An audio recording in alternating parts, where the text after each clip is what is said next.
आज शुरुआत एक बहुत ही अजीब से सवाल से करते हैं। जरा सोचिए, अगर किसी इंसान को नंगे पैर बर्फ की एक बड़ी सी सिल्ली पर खड़ा कर दिया जाए तो क्या होगा? बाप रे, मुझे तो सोच कर ही ठंड लग रही है। कुछ ही मिनट में दर्द बर्दाश्त से बाहर हो जाएगा। सही कहा, बिल्कुल। और एक आधे घंटे में तो पैर की उंगलियां सुन पड़कर शायद काली भी पड़ने लगे, जिसे मेडिकल भाषा में हम फ्रॉस्टबाइट कहते हैं। हाँ, लेकिन वही अगर आप एक पेंगुइन को देखिए, वो अपनी पूरी जिंदगी एंटार्क्टिका की उसी जमा देने वाली बर्फ पर नंगे पैर गुजार देता है। एग्जैक्टली। और उसके पैर बिल्कुल सलामत रहते हैं। तो सुनने वालों, आज हम इस गहरे विश्लेषण में जिस विषय की तह तक जाने वाले हैं वो यही है, बायोलॉजिकल थर्मोस्टैट, यानी जानवरों के शरीर का तापमान नियंत्रण, जिसे साइंस की भाषा में थर्मोरेगुलेशन भी कहा जाता है। हाँ, और आज हमारे पास जो सोर्सेज हैं, एक बेहद शानदार क्लिनिकल फील्ड गाइड की कुछ स्लाइड्स हैं जो बताती हैं कि जानवर इन एक्सट्रीम क्लाइमेट्स में आखिर जिंदा कैसे रहते हैं। और इन स्लाइड्स की सबसे खास बात यह है कि ये सिर्फ ड्राई डेटा नहीं देती। अगर इस पूरे प्रोसेस को ठीक से समझा जाए तो ये बायोलॉजी और फिजिक्स का एक ऐसा मास्टर क्लास है जो सच में दिमाग घुमा देता है। बिल्कुल। मेरा मतलब है, कोई भी जानवर ऐसे चिलचिलाते रेगिस्तान या बर्फ में सिर्फ किस्मत के भरोसे तो जिंदा नहीं रह सकता ना? नहीं, बिल्कुल नहीं। उसके शरीर के अंदर थर्मोडायनामिक्स के बेहद कॉम्प्लेक्स नियम चल रहे होते हैं। तो इस विश्लेषण का हमारा मिशन यही समझना है कि प्रकृति ने टेम्परेचर को बैलेंस रखने के लिए कैसी अद्भुत प्रणालियां बनाई हैं। चलिए इसको थोड़ा खोलकर समझते हैं। तो सबसे पहले तो हमें एक बेसिक फर्क समझना होगा जो अक्सर लोगों को उलझा देता है, मौसम और जलवायु, यानी वेदर और क्लाइमेट का फर्क। राइट। क्योंकि कोई जानवर इन दोनों से कैसे निपटता है, उसके लेवल्स बिल्कुल अलग अलग होते हैं, है ना? हाँ, हमारी गाइड में इसे होराइजन्स ऑफ एडजस्टमेंट कहा गया है। जैसे पहला लेवल है एक्लिमेशन। ये बहुत ही शॉर्ट टर्म होता है। मतलब जैसे किसी लैब में अचानक से टेम्परेचर बदल दिया जाए। एग्जैक्टली। तो जानवर का शरीर तुरंत जो रिएक्शन देगा वो एक्लिमेशन है। लेकिन असल नेचुरल दुनिया का खेल तो तब शुरू होता है जब जानवर किसी खास माहौल में लंबा वक्त बिताता है। हाँ, उस दूसरे लेवल को एक्लिमेटाइजेशन कहते हैं, राइट? जो लंबे समय तक चलने वाला बदलाव है। हमारी स्लाइड्स में लामास का एक बहुत इंटरेस्टिंग एग्जाम्पल है। सही कहा। लामास बहुत अधिक ऊंचाई वाले पहाड़ों पर रहते हैं। वहाँ हवा में ऑक्सीजन काफी कम होती है, तो जिंदा रहने के लिए उनके अंदर हीमोग्लोबिन नेचुरल तरीके से बढ़ जाता है। अच्छा। और उनके फेफड़े भी शायद ज्यादा हवा खींचना शुरू कर देते हैं। ये उनके शरीर का एक नेचुरल एडजस्टमेंट है। बिल्कुल। और अगर यही एडजस्टमेंट पीढ़ियों दर पीढ़ियों तक चलता रहे तो वो जीवी अंदर से बदल जाता है, जिसे अडैप्टेशन या अनुकूलन कहते हैं। ये सीधे तौर पर एवोल्यूशन का हिस्सा है। जैसे ज़ेबू गायों की शारीरिक बनावट है ना, उनकी त्वचा बहुत ढीली होती है और गले के नीचे एक बड़ा सा लटकता हुआ हिस्सा होता है। हाँ, वो कोई डिजाइन की खराबी नहीं है। वो असल में उनके शरीर का सरफेस एरिया बढ़ाने का एक नेचुरल तरीका है, ताकि गर्म जलवायु में उनके शरीर से ज्यादा गर्मी हवा में निकल सके। राइट। लेकिन ये तो बात हुई कि बाहरी दुनिया शरीर को कैसे बदलती है। हाँ, गाइड में एक और बहुत जरूरी कॉन्सेप्ट है मेटाबॉलिक डिवाइड का, यानी जानवरों की अंदरूनी दुनिया भी दो हिस्सों में बटी हुई है, होम्योथर्म्स और पोइक्लोथर्म्स। मतलब गर्म खून वाले और ठंडे खून वाले जानवर। इसको समझने के लिए मेरे दिमाग में एक बहुत ही बढ़िया एनालॉजी आ रही है। अरे वाह, बताइए। तो अगर हम मान लें कि होम्योथर्म्स यानी गर्म खून वाले जीव, जैसे हम इंसान, कुत्ते या पक्षी, ये एक स्मार्टफोन की तरह है। एक स्मार्टफोन? अच्छा। हाँ, एक ऐसा स्मार्टफोन जिसके बैकग्राउंड में हमेशा 20 हैवी एप्स चलते रहते हैं। हमारा बजाल मेटाबॉलिक रेट या बीएमआर हमेशा बहुत हाई रहता है। राइट। अंदर एक हीटर है जो 24 घंटे चालू है। एग्जैक्टली। इसीलिए हमारी बैटरी यानी हमें खाने की जरूरत बहुत जल्दी जल्दी महसूस होती है। अगर हम इस स्मार्टफोन को रोज चार्ज ना करें तो वो बंद हो जाएगा। ये एनालॉजी वाकई बहुत शानदार है। और दूसरी तरफ है पोइकिलोथर्म्स, यानी ठंडे खून वाले जानवर जैसे मछलियां या सांप। तो वो एक सोलर कैलकुलेटर की तरह हुए हैं ना? हाँ, उनके अंदर कोई हैवी हीटर या बैकग्राउंड ऐप नहीं चल रहा। ये तभी ठीक से काम करते हैं जब इन्हें बाहर से यानी सूरज से एनर्जी मिलती है। Mind blowing. इसीलिए एक अजगर या सांप हफ्तों या महीनों तक भी बिना कुछ खाए जिंदा रह सकता है। बिल्कुल, क्योंकि उसे अपनी एनर्जी शरीर को वार्म रखने में खर्च करनी ही नहीं पड़ती, जबकि एक शेर को लगातार खाना खोजना पड़ता है ताकि उसका वो अंदरूनी हीटर बुझ ना जाए। अब यहाँ एक सबसे बड़ा सवाल ये उठता है कि इस स्मार्टफोन वाले सिस्टम को कंट्रोल कौन करता है? शरीर को कैसे पता चलता है कि कब हीटर तेज करना है और कब एसी ऑन करना है? इस पूरे सिस्टम का जो मेन प्रोसेसर है ना, वो दिमाग के बहुत गहरे हिस्से में बैठा है, जिसे हाइपोथैलेमस कहते हैं। अच्छा, यही है वो असली बायोलॉजिकल थर्मोस्टेट। हाँ, और इसका काम है लगातार खून के तापमान को नापना, स्किन से और अंदरूनी अंगों से आने वाले सिग्नल्स को पढ़ना। इसका एक ही लक्ष्य होता है, किसी तरह शरीर को थर्मोन्यूट्रल जोन यानी TNZ में रखना। TNG यानी एक कंफर्टेबल जोन, एक ऐसा तापमान जहां शरीर को ना तो कांपना पड़े और ना पसीना बहाना पड़े। सही कहा। इस दायरे में शरीर बस ब्लड वेसल्स को हल्का सा सिकोड़कर या फैलाकर ही टेम्परेचर सेट कर लेता है, बिना एक्स्ट्रा कैलोरी जलाए। अरे, here's where it gets really interesting. हमारी स्लाइड्स में डेयरी कैटल का एक एग्जाम्पल दिया गया है। उसमें लिखा है कि एक ज्यादा दूध देने वाली गाय का TNG 4 डिग्री से 15 डिग्री सेल्सियस के बीच होता है। हाँ, पढ़ने में थोड़ा अजीब जरूर लगता है। अजीब, 4 डिग्री तो कड़ाके की ठंड होती है। हाँ, मतलब 4 डिग्री में इंसान भारी जैकेट पहन के घूमते हैं, और आप कह रही हैं कि एक गाय को 4 डिग्री किसी बीच की तरह कंफर्टेबल लगता है? सच में, लेकिन साइंस यही है। इसके पीछे का मेन रीजन है दूध बनाने की प्रोसेस, यानी लैक्टेशन। अच्छा, तो वो अंदर से बहुत गर्मी पैदा करता होगा? बहुत ज्यादा। एक डेयरी काऊ का शरीर अंदर से एक धड़कती ही भट्टी की तरह होता है। दूध बनाने में इतनी ज्यादा एनर्जी और गर्मी पैदा होती है कि अगर बाहर 4 डिग्री ना हो तो वो अपनी गर्मी बाहर निकाल ही नहीं पाएगी। बाप रे! जो हमारे लिए ठंडा है वो उसके लिए परफेक्ट है, क्योंकि वो अंदर से उबल रही है। मतलब शरीर और एनवायरनमेंट के बीच ये हीट एक्सचेंज का खेल चलता रहता है। बिल्कुल, और ये प्रकृति पूरी तरह से थर्मोडायनामिक्स के रूल्स पर चलती है। शरीर 4 ही तरीकों से गर्मी अंदर ले सकता है या बाहर निकाल सकता है। राइट, गाइड में इक्वेशन भी दी है। पहला तो कंडक्शन है ना, हाँ। किसी चीज को सीधे छूना। हाँ, जैसे ठंडी जमीन पर लेटने से बॉडी की गर्मी जमीन में चली जाती है। दूसरा है कन्वेक्शन, जो हवा या पानी के फ्लो से जुड़ा है। तेजी से चलती हवा गर्मी उड़ा ले जाती है। और तीसरा रेडिएशन होगा, बिना छुए इंफ्रारेड वेव्स के जरिए गर्मी का ट्रांसफर, जैसे डायरेक्ट धूप। सही। और चौथा सबसे अहम है इवेपोरेशन, यानी वाष्पीकरण। हाँ, पसीना या पानी भाप बनकर उड़ना। इसमें एक आंकड़ा है जिसने मुझे पूरी तरह चौंका दिया। जब शरीर से सिर्फ 1 लीटर पानी वाष्प बनता है तो वो 580 किलो कैलोरीज एनर्जी खींच लेता है। एग्जैक्टली, 580 कैलोरीज कोई छोटा नंबर नहीं है। कमाल है, 1 लीटर पानी में इतनी ताकत। ये पानी का सबसे बड़ा गुण है।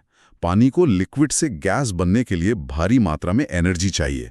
तो जब पसीना हवा से भाप बनता है तो वो शरीर की एक्स्ट्रा गर्मी से एनर्जी खींचता है। इसीलिए पसीना आना इतना इफेक्टिव कूलिंग मैकेनिज्म है। अभी तक तो हमने सिर्फ अंदरूनी फिजियोलॉजी की बात की, लेकिन इवोल्यूशन के मामले में बाहरी बनावट भी तो बदलती है। यहाँ हैरात अंगेज बात यह है कि एवोल्यूशन कैसे डायरेक्टली ज्योमेट्री और आर्किटेक्चर का इस्तेमाल करता है। बायोलॉजी में इन्हें मॉर्फोलॉजिकल रूल्स कहते हैं। जैसे अगर पोलर बेयर को रेगिस्तान में रख दें तो सिर्फ पसीना काम नहीं आएगा, है ना, उसका पूरा आकार ही उसके खिलाफ हो जाएगा। बिल्कुल। इसको समझने के लिए बर्गमन्स रूल देखते हैं, जो शरीर के आकार के बारे में है। ठंडे इलाकों में जानवर अक्सर भारी और गोल होते हैं। इसको मैं एक आसान एनालॉजी से समझाने की कोशिश करता हूँ।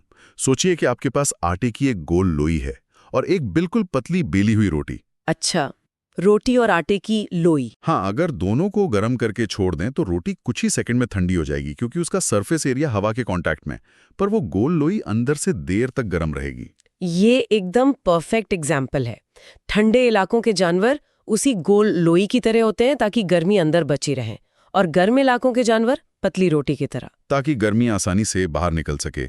क्या बात है। और सिर्फ आकार नहीं, बालों के लिए भी विल्सन्स रूल है। हाँ, जैसे यक के बाल। ठंडे इलाकों में उनके बाल बेहद मोटे और डबल लेयर वाले होते हैं, जो हवा को ट्रैप करके पेस्ट इंसुलेटर बन जाते हैं। और एलन्स रूल की बात करें तो वो बॉडी पार्ट्स जैसे कान और पैरों के लिए है। राइट। पोलर बेयर के कान तो इतने छोटे होते हैं कि दिखते ही नहीं। उनकी पूंछ भी ना के बराबर होती है, क्योंकि वहां से गर्मी उड़ सकती है। लेकिन इसके बिल्कुल उलट रेगिस्तानी ऊंट या फेनिक फॉक्स को देखिए। उनके पैर बहुत लंबे होते हैं और कान तो रेडार की तरह बड़े बड़े होते हैं।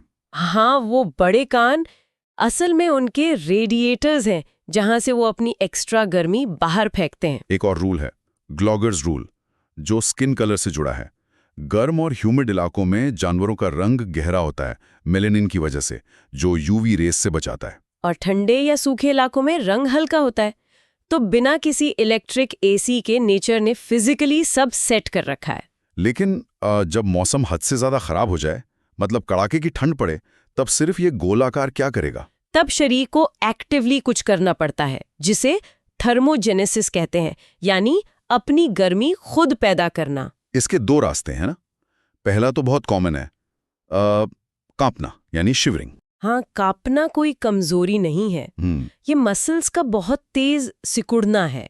इसका मकसद मूवमेंट नहीं, सिर्फ फ्रिक्शन और एनर्जी पैदा करना है। और शायद 30 से 50% एनर्जी इसमें सीधे प्योर हीट में बदल जाती है। लेकिन ये तो बहुत थका देने वाला है ना। सही बात है। इसीलिए दूसरा रास्ता है नॉन शिवरिंग थर्मोजेनेसिस, जिसमें एक खास तरह का टिश्यू काम आता है, जिसे ब्राउन फैट कहते हैं। गाइड में इसके लिए एक बड़ा इंटरेस्टिंग टर्म यूज किया है, बायोकेमिकल शॉर्ट सर्किट। हाँ, थर्मोजेनिन प्रोटीन के थ्रू। हाँ, ये शॉर्ट सर्किट का कॉन्सेप्ट बहुत खूब है। मुझे तो सीधे घर के इलेक्ट्रिसिटी बोर्ड की याद आ गई। जब शॉर्ट सर्किट होता है तो बिजली पंखे या टीवी में ना जाकर तारों में आपस में भिड़ जाती है और आग और गर्मी पैदा करती है। आपने बिल्कुल सही पकड़ा है। सेल्स के अंदर एग्जैक्टली यही होता है। नॉर्मल मशीनरी एटीपी एनर्जी बनाती है, पर थर्मोजेनिन प्रोटीन उसे शॉर्ट सर्किट कर देता है। तो एनर्जी बनाने के बजाय वो पूरी प्रोसेस सीधे गर्मी फेंकने लगती है। और इसमें ईंधन कौन सा जलता है? फैट है ना। बिल्कुल, ब्राउन फैट का फैट। 1 ग्राम कार्ब से 4 कैलोरी मिलती है, पर 1 ग्राम फैट से 9.6 कैलोरीज मिलती है। फैट इसका प्रीमियम फ्यूल है। गजब। पर एक और पहेली है जो हमने शुरू में बात की थी, पेंगुइन या बर्फ पर खड़े पक्षियों की। उनके पैर बर्फ पर जमकर टूट क्यों नहीं जाते? इसका जवाब नसों की एक बहुत ही चतुर प्लम्बिंग में है, जिसे काउंटर करंट हीट एक्सचेंज कहते हैं। ये प्लम्बिंग काम कैसे करती है, थोड़ा एक्सप्लेन करेंगे? देखिए, पक्षी के शरीर के कोर से जो गर्म खून पैरों की तरफ जा रहा होता है, वो उन नसों के बिल्कुल सटकर गुजरता है जो ठंडा खून वापस दिल की तरफ ला रही हैं। ओह, तो मतलब दोनों पाइप आपस में चिपके हुए हैं। एग्जैक्टली। तो जब गर्म खून नीचे जा रहा होता है तो वो रास्ते में ही अपनी आधी गर्मी उस ठंडे खून को दे देता है जो ऊपर आ रहा है। क्या बात है। तो जो खून वापस दिमाग में जाता है वो पहले ही गर्म हो चुका होता है और कोर का टेम्परेचर नहीं गिरता। और जो खून पैरों तक पहुंचता है वो ऑलरेडी इतना ठंडा हो जाता है कि उसका तापमान बर्फ के लगभग बराबर हो जाता है। तो गर्मी का नुकसान 0। इस टेक्निक का एक और क्लिनिकल एग्जाम्पल स्लाइड्स में था, मैमल्स के टेस्टिकल से जुड़ा, पैम्पेनोफॉर्म प्लेक्सस।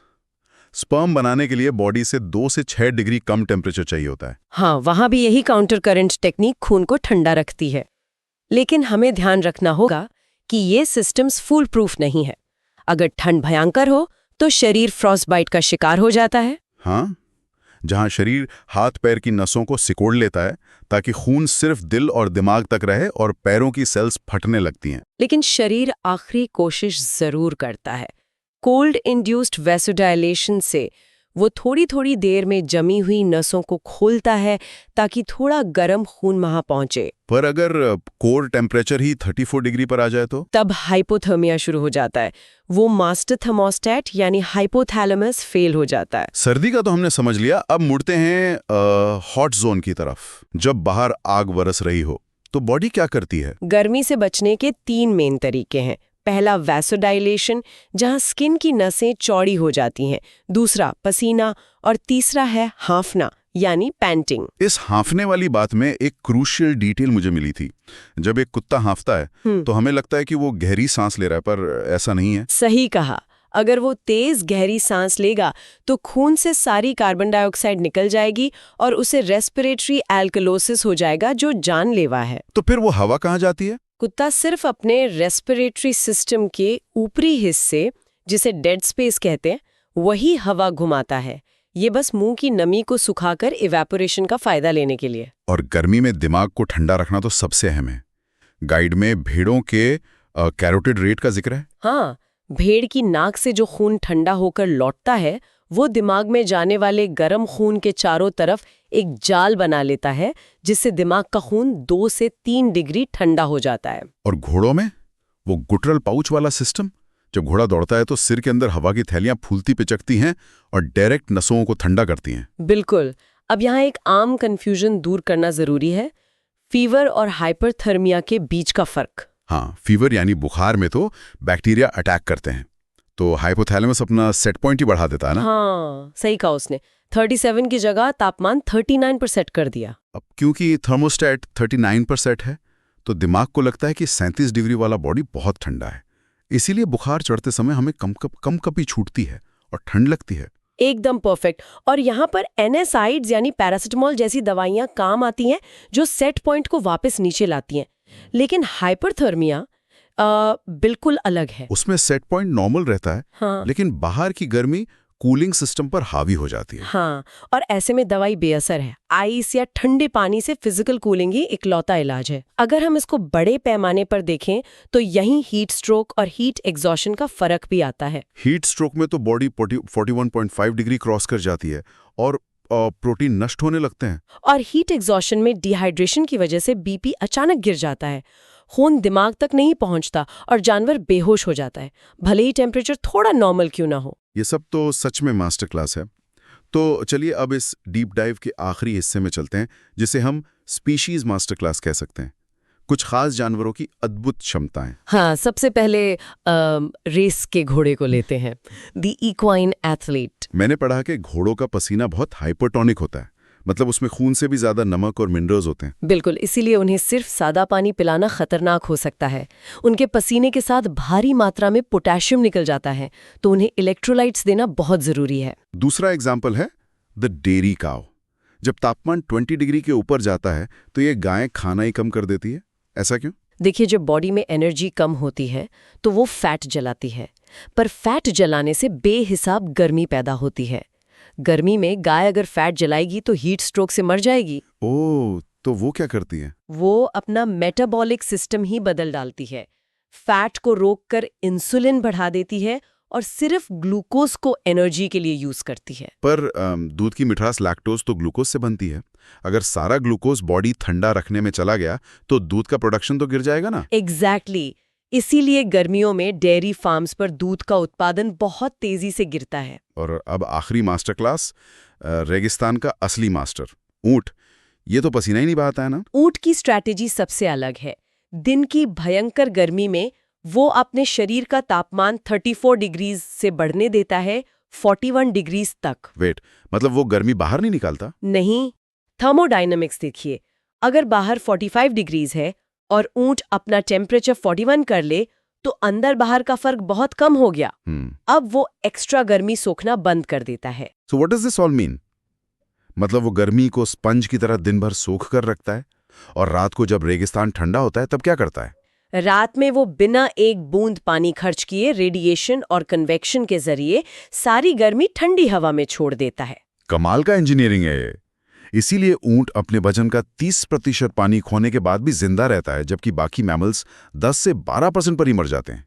वो सच में रेगिस्तान का मास्टर आर्किटेक्ट है। तो आज इन स्लाइड्स को समझने के बाद एक बात तो बिल्कुल साफ हो गई है कि शरीर कोई आम मशीन नहीं है। ये एक जिंदा सांस लेता हुआ हर मौसम में ढलने वाला बायोलॉजिकल थर्मोस्टेट है। कांपना हो या पसीना आना, ये सब हावी होने के कैलकुलेटेड तरीके हैं। बिल्कुल, लेकिन जाने से पहले एक बहुत गहरा सवाल सोचने वाला है। इन जानवरों ने ये अद्भुत सिस्टम्स बनाने में लाखों साल का एवोल्यूशन लगाया है, जो बहुत स्लो होता है। हाँ। पर आज ग्लोबल वार्मिंग की वजह से जिस स्पीड से टेम्परेचर बढ़ रहा है, क्या इन जानवरों के अंदरूनी थर्मोस्टैट्स इस नए और तेज बदलाव को झेल पाएंगे, या एवोल्यूशन की स्पीड जलवायु परिवर्तन से हार जाएगी? ये वाकई एक बहुत ही डराने वाला और सोचने पर मजबूर करने वाला सवाल है। प्रकृति के इस बदलते स्वरूप पर इसी सवाल के साथ आज का ये गहरा विश्लेषण हम यहीं समाप्त करते हैं। सुनने वालों के लिए ये नया नजरिया उम्मीद है लाभदायक रहा होगा। मिलते हैं अगली बार एक और नए और दिलचस्प विषय के साथ। शुक्रिया।